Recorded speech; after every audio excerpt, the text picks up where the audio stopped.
Chineke na nke pụrụ ihe niile. Onye ọ bụ naanị ya na-azọpụta. Onye ọ bụ naanị ya bụ okwu ya niile bụ ihe na amen. Anyị wee na-asị ezi ebube dị ngọzi na n'ụtụtụ na-eja mma na nsọpụrụ site n'ebighị ebi ma ruo n'ebighị ebi. Ise, ise, ise. Welcome, my amazing viewers. Thank you so much for joining me on my program once again. I appreciate you wherever you are joining from. If you have not subscribed to my channel, please kindly subscribe to my channel. Click the notification bell so that you'll be notified each time I upload a video. You will be among the first to receive it. Thank you so much and remain blessed. If you are joining me from Africa, Asia, Europe, America, Australia, or any part of the world, I thank you very much for your contribution. Please, each time you watch my video, go to the comment section and put down your comments. That is where we learn from each other. We learn a lot from the comment section. I don't speak alone. I am speaking with you. You can equally contribute. You can criticize if you so desire, but do it constructively so that we can learn from one another. That is why we're here. Thank you so much for joining. Remember, you have to say what is happening in your own area. Whatever happens, if you see something, say something. Don't be silent. We cannot allow the conventional media to continue to change the narrative. We cannot allow the conventional media to continue to play down the situation. We will continue to bring the situation the way it is and say it straight the way it is without hating anybody. We are not preaching hate speech. We are not talking down anybody. We say live and let live. And for those who say we will not live, just like the Fulani Janjaweed have said, they will not live either. There's an assault unleashed with palpable tension gripping residents of Takum local government area of Taraba said when some suspected Ambazonian soldiers from the Republic of Cameroon stormed the community. About 11 persons, including a traditional ruler, were killed in the incident that took place in the early hours of yesterday at Manga village. Takum local government area is a border community between Taraba State and the Republic of Cameroon. Joseph Manga, the brother of the slain traditional ruler and an aide to the Taraba State Governor Ishaku, told China's television about this incident. And a federal lawmaker from Taraba State, Senator Emmanuel Boacha, raised an alarm over a threat to Nigeria's territorial sovereignty following the invasion of Manga community in Takum local government area of Taraba State by Ambazonian separatists from the southern part of neighboring Cameroon. Senator Boacha, who represents Taraba South, raised the alarm while addressing his colleagues during Wednesday's plenary in the Senate chamber of the National Assembly in Abuja. He said the community was invaded by a separatist group from the neighboring country. An incident, he said, led to the killing of the village head of Manga and some residents. The lawmaker said some other residents were forced to flee their homes, leaving the village deserted. Senator Boacha therefore called on the military to immediately swing into action to prevent the eventual occupation of Manga community by the separatists. Let's take the conversation forward now, everyone. Let's now speak to... Mr. President, in the early hours of yesterday, my constituent from the community of Manga, a village in Shibon ward of Takum local government, 20 kilometers away from the famous Kashimbila Dam, which is almost completed by about 96 or 7% by the federal government. This village came under attack by the Ambazonia forces or separatist movement from southwest Cameroon. And the village head and 4 others were killed in this attack.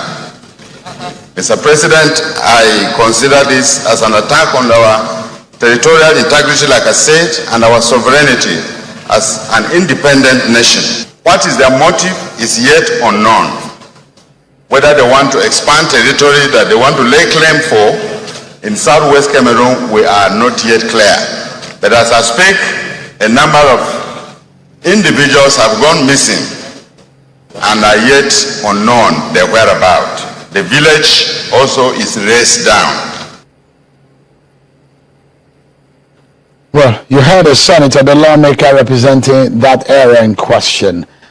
Nigeria is faced with some of these issues of bandits. In fact, Taraba State has experienced in past few days some attacks by bandits. and in some that region of the country have experienced bandit attacks, some kind of insecurity threat in some parts of the country. Now added to it is some kind of invasion from a separatist group from neighboring Cameroon. That is an added injury into the situation in the country. So let's speak to the state governor of Taraba, Governor Ishaku. He joins us from the state capital.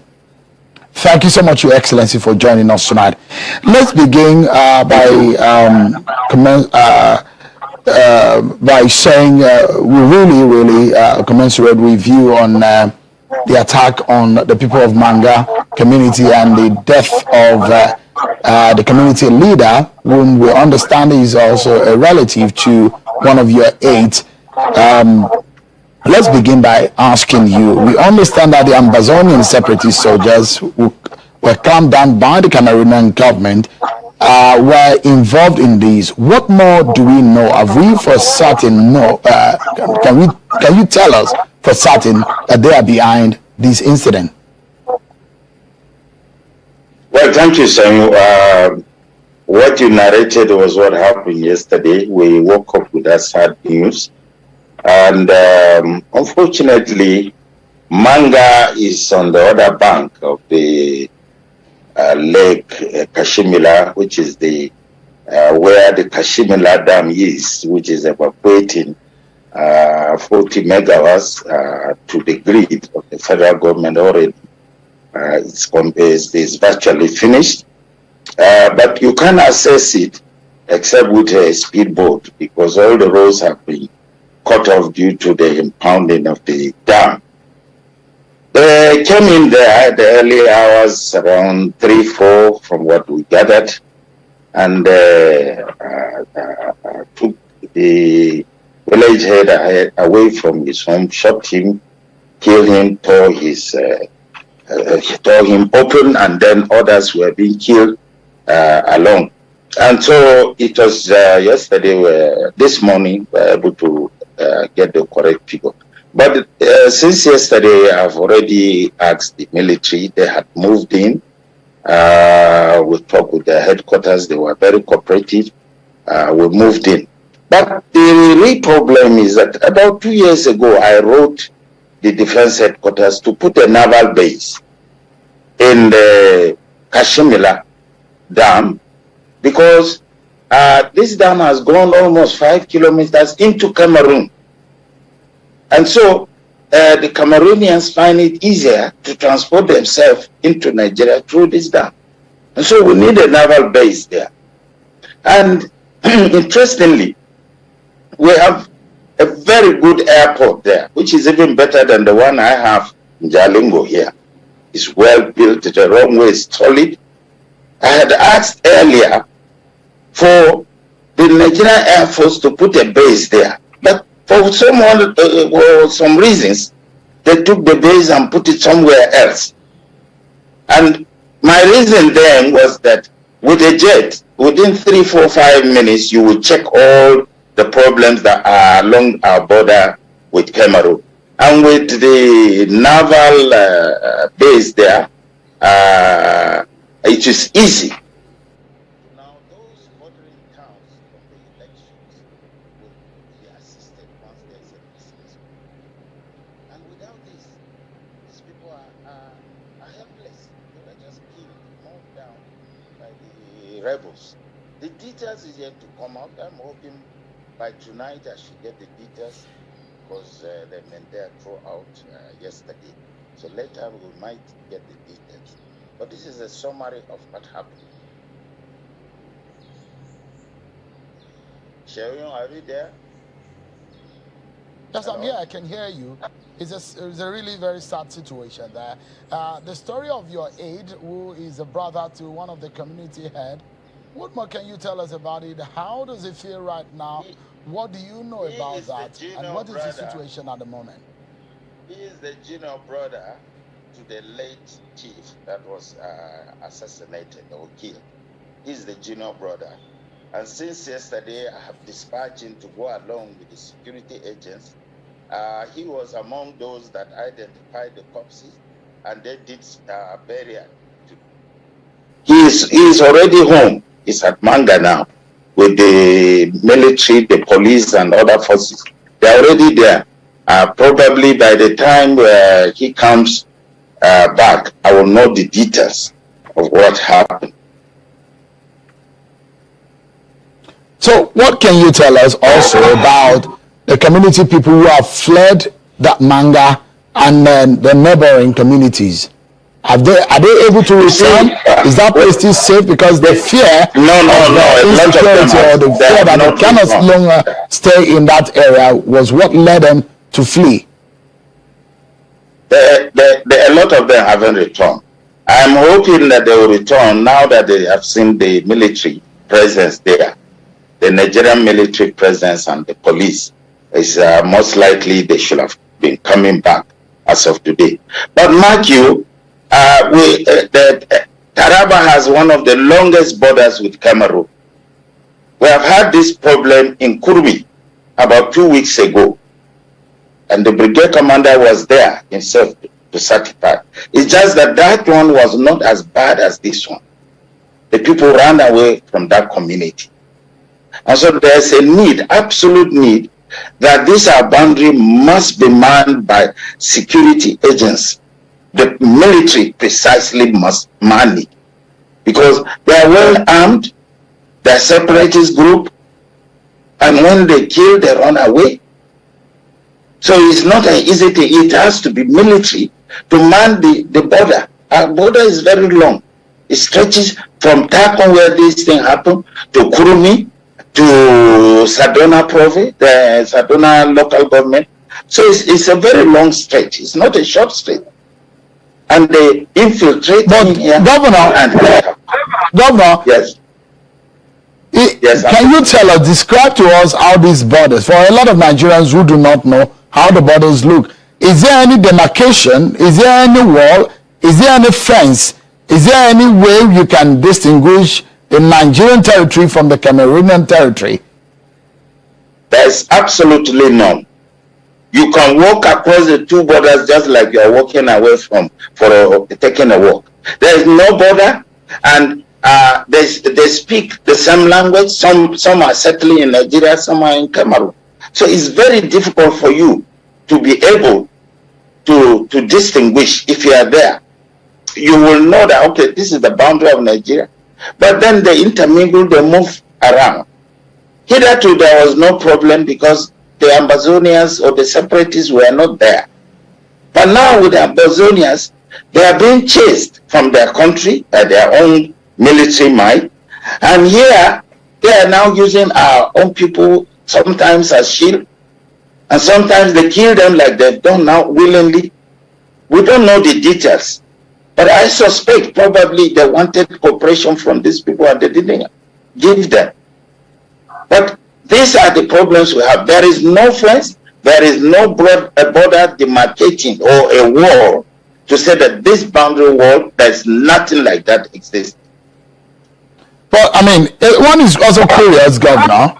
Are you saying that there are no customs or immigration presence around these areas? Because one just wonder how these guys just walk into Nigerian territory and just kill innocent Nigerians. Any kind of posts of customs or immigration to check the movement, even if there are no demarcations? There is immigration posts there. I understand they were manned by 2 or 3 people who had just maybe 1 gun or 2. When they exhausted their bullets, they ran away. They had not enough ammunition to charge these people who are with automatic guns. They ran away. But they tried. They scared them, but they too had to escape for their own lives. So it is not well manned. Even with immigration, as I said, they are not well equipped. If possibly if they were well equipped, they will be able to scare these people away, or will be able to engage them enough that the community, the villagers, the poor villagers will have had a way to escape. You know, Manga is just a village like any village in Nigeria. Somebody else, they don't even know what is gun. They know knife and cutlass. That's it. So that somebody is carrying a gun, they may not even know. So they are very cheap to mow down. Well, I mean, again, explain to us this Anglophone crisis since 2017 or 2018, when the Cameroonian military clamped down on this separatist group. They're being at loggerheads with authorities, state authorities in the Republic of Cameroon, and this crisis lingered. Has there been any kind of clash or any kind of conflict between Nigerians and these Ambazonians? Yes, there have been constant clashes, border clashes with the same reasons, maybe due to forest deforestation. A lot of people actually finished with the forest in Nigeria. Some of them are entering the Cameroonian forest to get madrid, which is a very prized log. And then farming. There is a problem of trying to encroach and enlarge farming farmlands. Recently, we had a meeting in Abuja with the Cameroonians there, and we discussed about this issue. They showed concern, and they pleaded with the federal government to help them prevent the Ambazonians, and that they will try from their own end to also make sure that they stop them from entering our territory. But I don't think the Cameroonians are doing enough. And even in our own case in Nigeria, I told you it's about 2 years ago, I complained about these problems. I said, we need the military, we need the Air Force cover, without which you cannot go. This territory is wide. Taraba itself is among one of the longest states. I'm the third largest state in Nigeria. And I have very large span, about the longest boundary with Cameroon.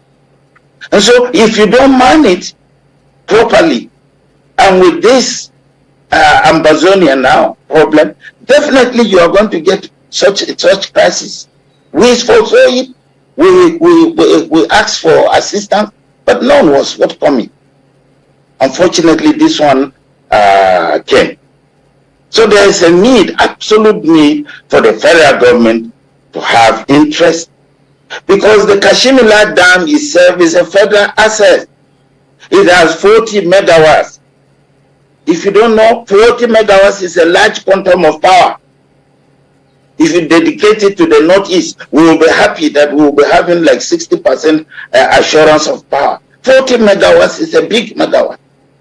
So if you look at it, it's an asset, a federal government asset that needs to be protected, both by military on the ground, both by Air Force in the air, both by the Navy on the sea. That place is a large dam. But Governor, let me jump in. This is a matter of international flavor, of international dimension. And when we wonder whether or not you've had a conversation with the president, who is the commander-in-chief of the armed forces. You do not have control over the armed forces. Have you had conversation? If you said you've raised this matter, with whom? At what fora did you raise this matter? I wrote this letter long ago, and I had complained about this issue myself long ago on it. Unfortunately, in Nigeria, until a large, sad incident happens, nobody really takes you serious. You see, it is now that these killings had happened, and it's from outside the country that have come to kill Nigerians, that everybody now is listening. But the warning had gone earlier, long ago.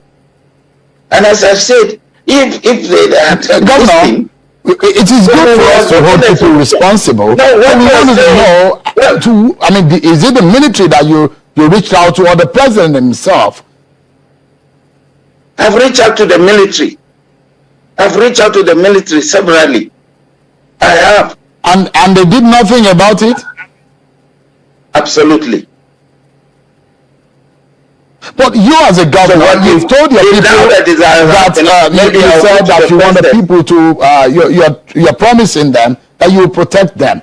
What measure have you taken as a governor, as their leader, the governor of Taraba State to protect your people? What measures have you taken? Apart from meeting those that are in charge of the military?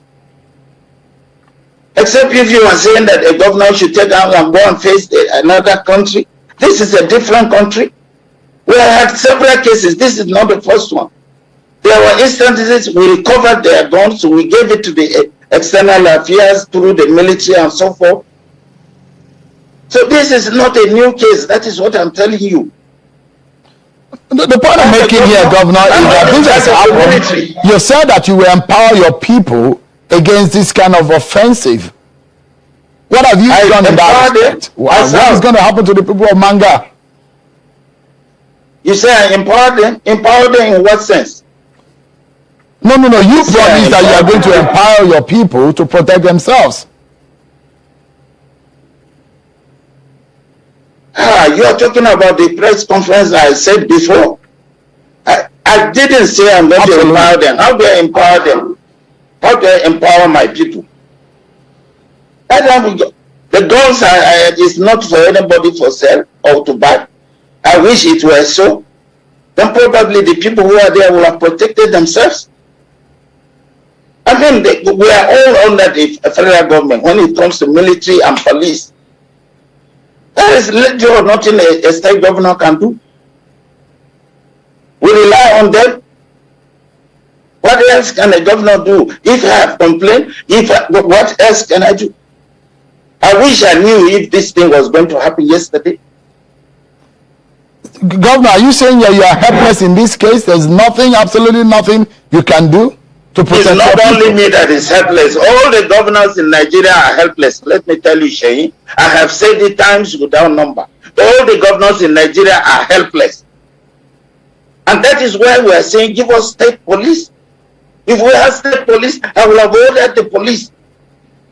All the governors, not only Governor Ishaku that is helpless, not only Taraba State government that is helpless, all of us, the governors, are helpless. Go and ask other governors and tell me who has something, a solution to give. We have to depend on the federal might when it comes to security. If the case were different, Governor, if the case were different, if you have your way, if you have powers, what would you do differently? I will have stopped them. My police will have stopped them. If I had them, my police will have stopped them. I will have equipped those who are there, the immigration officers. And there wouldn't have only been immigration officers. There will be police station there and possibly well equipped and armed. And that will have helped.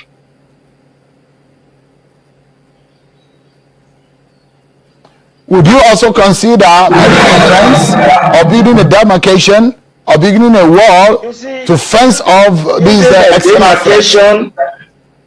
Building a wall or a fence for a poor state like Taraba, we are almost the second to the last in revenue.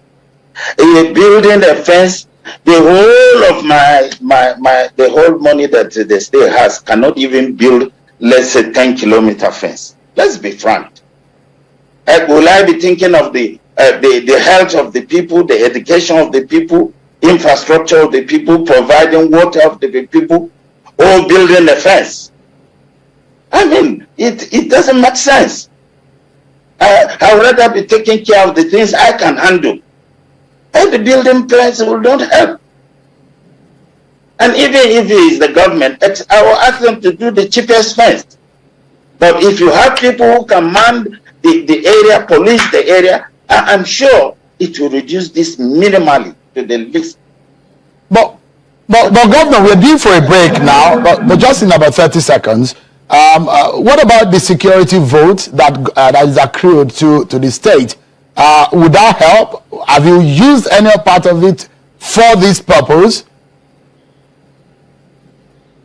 Yeah, how much is security vote that will build a massive fence like that? How much is security vote that you build a massive vote? You'll be talking in millions of dollars, not in naira even. How much is a security vote that you will build? Most of these are security votes are exhausted before it goes anywhere. Because We are in the Northeast, particularly, I've been having a lot of crises too, just like my colleagues do have everywhere. Security is prime now, it's most of us. And it's a security force we used to man. In fact, it's not enough most of the time. It's not even enough. So what is security for? It's peanut. All right.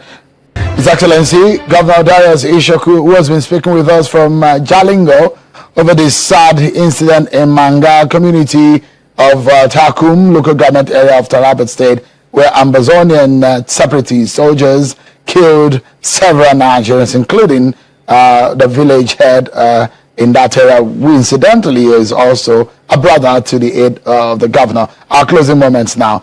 Your Excellency, it's a very sad scenario. I was asking about the security vote. I mean, it might not be enough, as you said, to build fence, but it might be enough for you to be able to think about other ways of protecting your people. Would that suffice, or what is the immediate effort that you're going to make with some of those funds available to you to at least immediately give confidence to the people living in Manga community or Takum local government area so that they can return to their homes? A lot of them are fled. They are fled, but we are moving people, as I've told you, including the late chief's brother. He's in the village now. We are moving the food and materials that we think will be necessary for them already. We have to assist the military, assist the police to move in immediately yesterday when the news broke out. All these are part of the things that we will do without anybody prompting us. These are natural things we do. We have extra food and so forth that for emergency we dispatch. We do, and we had already done that. We did it in Krumi when they had... But do you have a local security initiative aside the normal police and the military, like we have in some other states? What we have is are you thinking in that line? Maybe the vigilante groups or local security groups? We have vigilante, but what will a vigilante do when he doesn't have AK-47 and people charging him with AK-47? I just told you that even the immigration tried their best. I don't know which gun the immigration was using. Apparently, maybe the type of normal old guns of cock and fire. To be frank with you, even the military needs to be equipped. Even the police needs to be equipped. All this paramilitary needs to be equipped. The federal government must decide to equip them and equip them properly. Some of these things, even the police can handle it. But how will you tell me? If even my ADC, if he's not well equipped, how can you protect me when he can't protect himself? These things you are talking, these people must be well equipped. If the federal government must keep them, the federal government should keep them. All right. No government. Let's wrap up now because of our time. Governor, let me ask you, because this is not, as far as the Constitution is concerned, this is largely out of your purview, largely out of your powers, because you are a state governor, you are a federating unit, and so the issue of territorial integrity, the issue of international or external aggression is within the purview of the federal government. Are you thinking about speaking to the president, or what are the permanent solutions you are thinking about right now? Just in about 30 seconds so that we can close. Absolutely. As we are talking, I have been making arrangements to see Mr. President. But I need to get the details of what has happened. This didn't happen yesterday. I need to get the details of what happened. I can't go to Mr. President when I myself, I don't even have the details. The brother of the late chief is there in the village now. I hope that tomorrow or next they will be back here. I have to have details, and I'm making arrangements. I'll see the president very soon and brief him, not only Manga, brief him with other areas, and possibly give suggestions of what I think should be best when I have consulted with all my people also. But the question of talking of fencing, like they do in America, I don't think we can afford that kind of fencing here. Some of these places. Are you open to visit that place too? Because as a governor, are you planning also to see for yourself on the ground? Why not? Why not? I'll be there. When are you doing that? Why not? I can't tell you that. Ask me in the week's time. I can't tell you that I'm going to... You must leave that. The Executive Governor of Taraba State, His Excellency, Governor Ishaku, thank you so much. And we sincerely commiserate with you and your state over that sad incident. Thank you so much indeed for talking to us tonight. Grateful. Thank you very much. Thanks. Let's switch gears now and look at how we can effectively strategize on stopping this kind of situation. We have enough on our hands, not to talk of having Cameroonians or separatist group from that country killing our people. I have tonight Senator Arlene Duma, who joins me now here in our Abuja studio to discuss further. Senator Duma is the chairman of the Senate Committee on the Army. Thank you so much, distinguished Senator, for joining us tonight. Let me start by asking you, this is a very sad incident, an external aggression on our own people, on Nigerian soil. What's your take on the situation? Well, I don't want you to take it the way you just said now, like an external aggression. I've listened to the governor, and the actual situation is that this is more of communal or tribal conflict that affects community along our borders. And you know, the border of Nigeria and Cameroon stretches from Taraba and even down to Cross River, is it? Up to Borno in my local government, Goza. We have several villages, towns in the across the border, and mostly it's divided by river, and you can see that the Manga village is a settlement, it's a resettled settlement from the location of the dam construction that were moved along.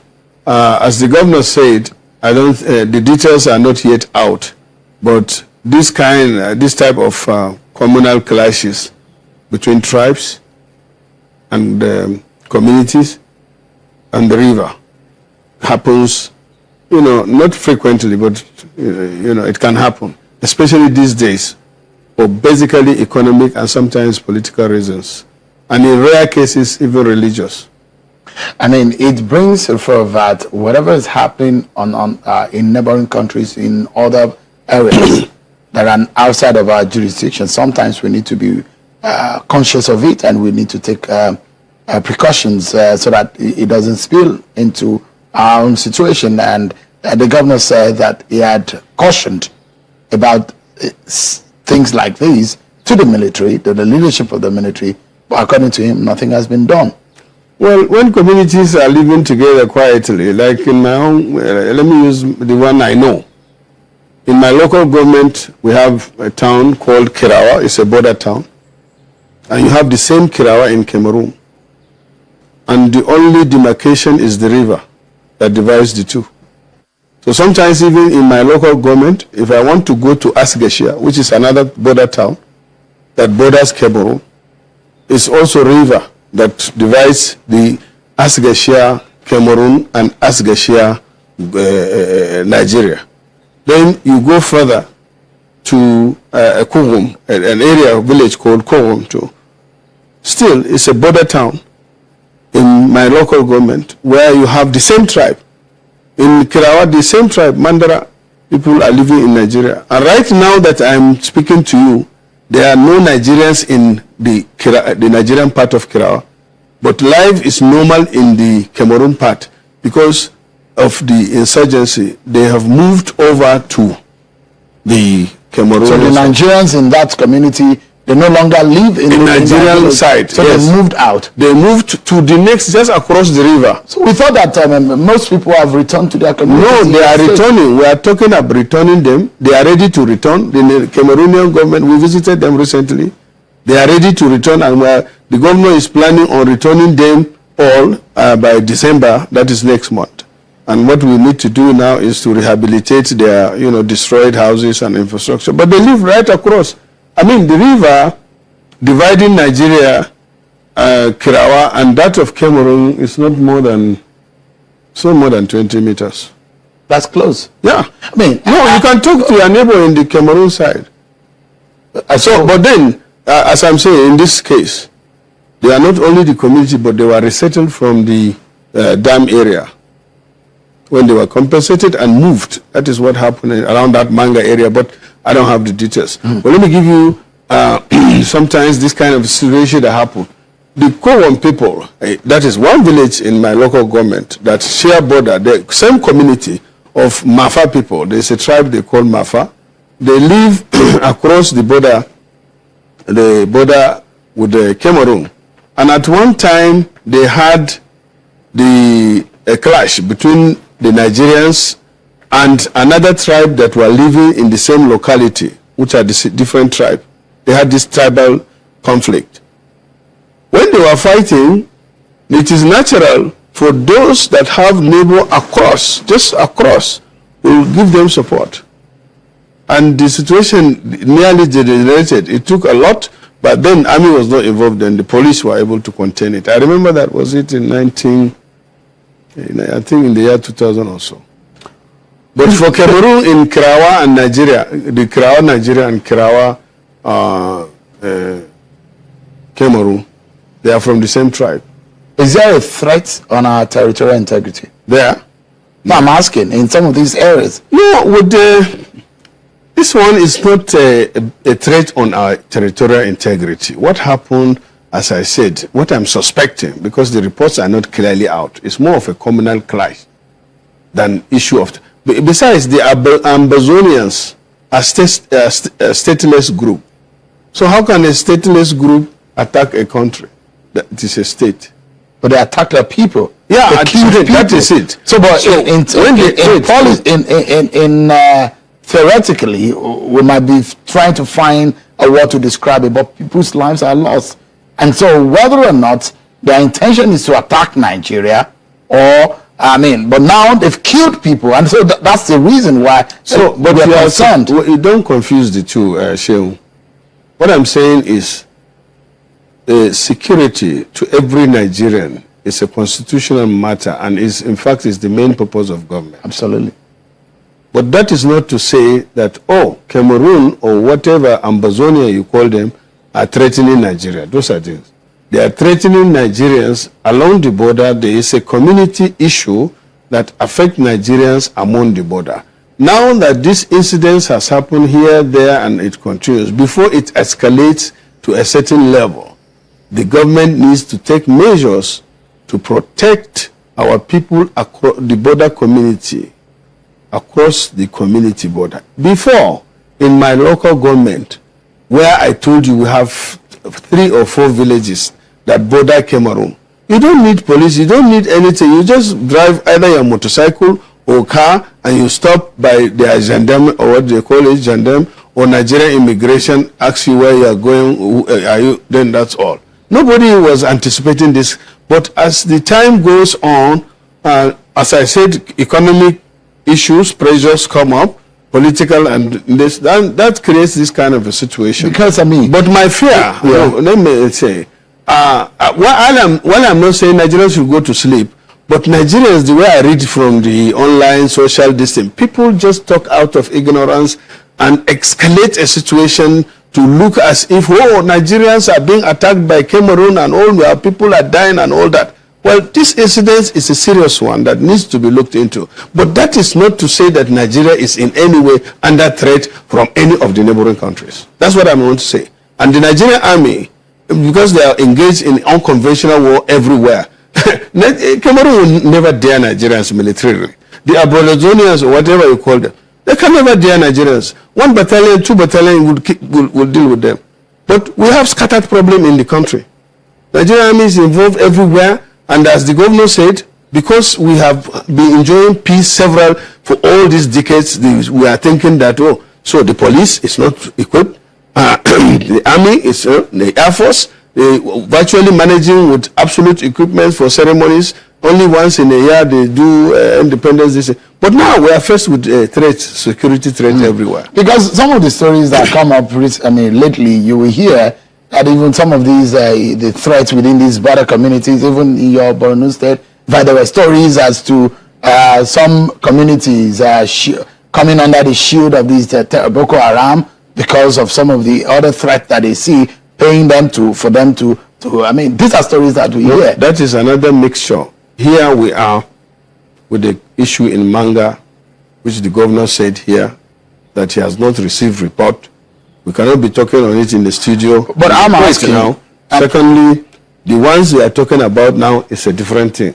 Insurgents invaded Borno State. At one time in 2014, they took over 22 local government. The Nigerian army have been engaging them for years, for 10 years now. We're getting to the end or near end of it. Then another group emerged that is more deadly and more professional. That is the ISWAP group. Now they take their territories and mark the soft spot areas, especially the abandoned villages. So many of them, you know. In my own local government, we used to have so many settlements, but all ran away and we are occupying only 4 or 5 now.